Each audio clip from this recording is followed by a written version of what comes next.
I'm a 45-year-old black veteran, just settling into the lake cabin I inherited, when an HOA busybody in her pricey, 80,000 BMW dials the police, claiming I must be pilfering furniture since, in her narrow world, black men can't possibly own lakeside homes.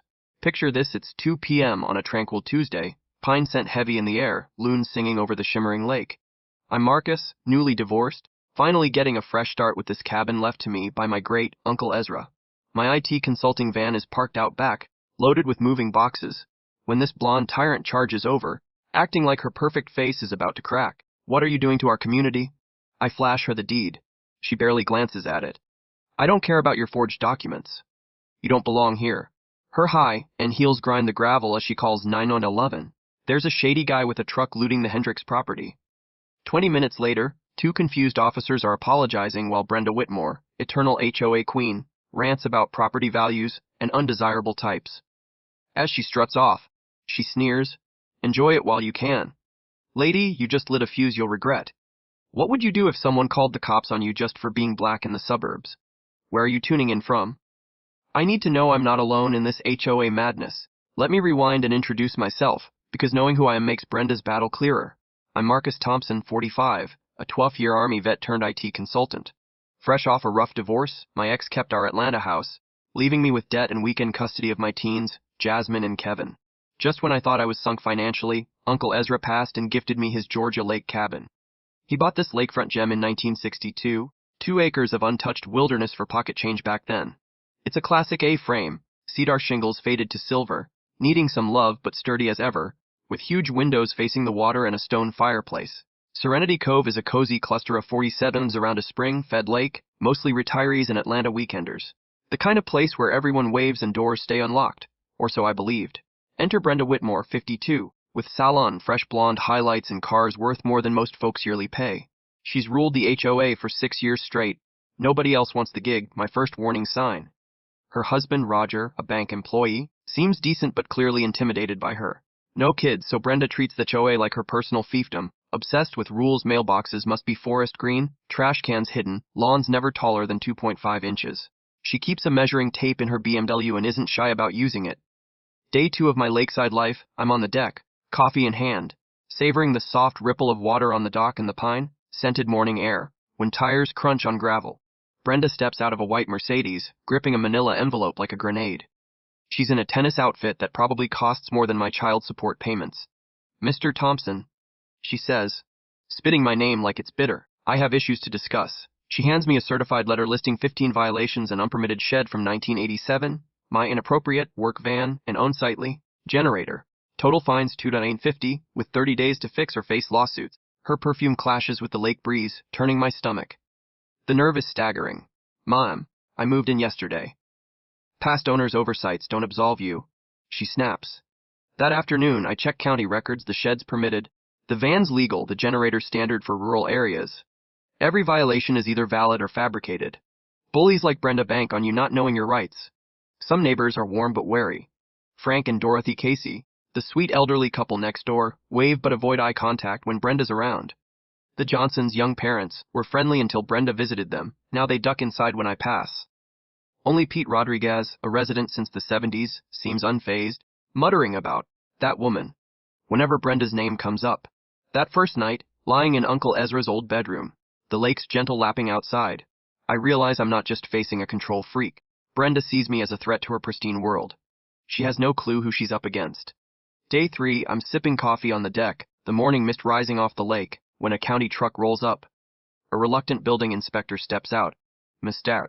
Thompson, we got a complaint about commercial activity here." I show him my Empire, a laptop, printer, and phone on the kitchen table. He's almost apologetic. "Sir, you having our president troubles?" He whispers. "She's been relentless about this property, even filed a dozen complaints against the prior owner." That stops me. Prior owner? Yeah, old Mr. Hendricks. Nice guy. Kept records. Said she kept trying to force him out with fake violations. After he leaves, I dig into the cabin's crawl space, flashlight piercing the dusty, mouse-scented air. Jackpot 3 banker boxes full of letters, legal threats, and HOA notices, all signed by Brenda Whitmore. She'd been waging war on Uncle Ezra since 2008. My phone buzzes. Derek, my Atlanta lawyer friend, costing $300 I can't spare but worth it. Marcus, 6 years as OA president is odd, Most states require annual elections, financial filings. He types in the background. Your HOA hasn't filed since 2021. It's not legally recognized. My pulse races. Unregistered OAs can't enforce fines. Every penalty she's issued for 2 years is void. Sitting in Uncle Ezra's recliner, papers scattered like confetti, I realize he saved everything for a reason, ammunition for a fight. That evening, grilling bass from the lake, frogs and cicadas singing, Frank Casey sneaks over like a covered operative. Marcus, he whispers, eyeing Brenda's house. Dorothy baked cookies. The chocolate chip scent is pure comfort. She wants you to know Brenda pulled the same trick on the Johnsons last year, finding them $2,000 for their kids' basketball hoop, then offering to buy their house cheap. The puzzle clicks. Brenda's running an extortion scheme, harassing residents until they sell, then flipping their homes for profit. Frank adds, your uncle knew. Said she'd driven out 3 families.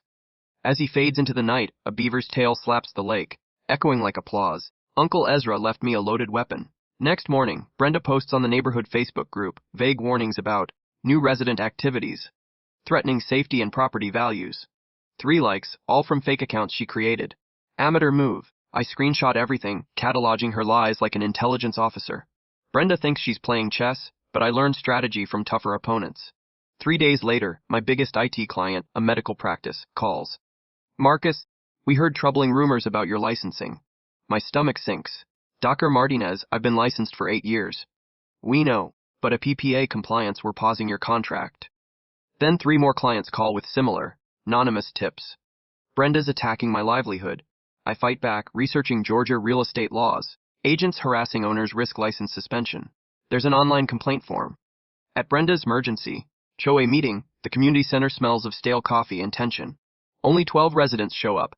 Brenda, acting like she's addressing Congress, accuses me of security risks, like commercial operations and shady visitors. I stand, phone in hand. Let's discuss legal operations. This OA hasn't filed state paperwork since 2021. It's powerless. I pass out registry printouts. Every fine from the last 2 years is invalid. Dorothy gasps, what paid fees last year? To a fake organization. I reply. Brenda stammers about clerical errors. Then Roger, her quiet husband, speaks up. Brenda, you said the filings were current. Her composure cracks. Later, Roger meets me by the lake, moonlight glinting off the water. She's not evil, he says, kicking pebbles. She's desperate. Her investments are failing. He admits she's planning to sabotage my cabin to force a sale. Financial fear drives her, not power. Next morning, I file a real estate complaint with evidence of her harassment. Then, a worker pounds no trespassing signs into my yard, claiming HOA land. I show him my survey. He's 20 feet onto my property. He apologizes. Brenda messled him. County records reveal Uncle Ezra owned a 50-foot road strip. A clause allows revoking access if neighbors harass. Brenda's house could be landlocked, worthless. That night, my cameras catch someone tampering with my generator. Sugar in the tank. I document it, filing a sheriff's report. Deputy Martinez warns, this is escalating. I stay put, refusing to flee. Then a 30:47 a.m. fake emergency call, disturbed veteran stockpiling weapons. 6 penalizes me for existing while black in suburbia. Where are you watching from? I need to know I'm not alone in this HO nightmare.